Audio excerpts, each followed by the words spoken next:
aka telefon olib kelib sotmoqchi bo'layotgandim.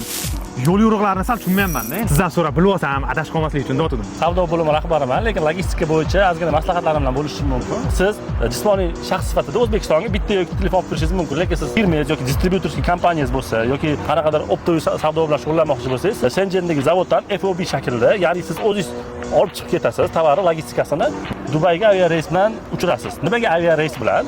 Chunki aviareys bilan xavfsiz, tezroq va samarali. Batareykalar yorilib ketish bo'yicha ham xavfsizroq bo'ladi.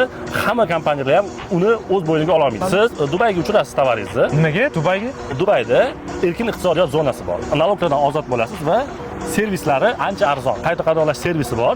Sizni korobkalaringizni, olib kelgan padonlaringizni qaytadan qadolab berishadi va ixchamgina qilib O'zbekistonga jo'natishadi. Undan tashqari butun jahon hubi bor. Ya'ni butun jahonga u yoqdan tovarlaringizni tarqatsangiz bo'ladi.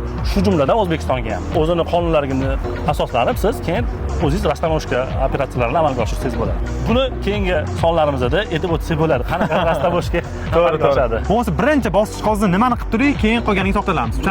Bosqich pul yo'q. Pul bo'lishi kerak albatta. Tajribasi bo'lishi kerak va komandangiz bo'lishi kerak. Birinchi o'rinda pul yig'ib kelib, yana savolim beraman, aka. Yaxshi boring.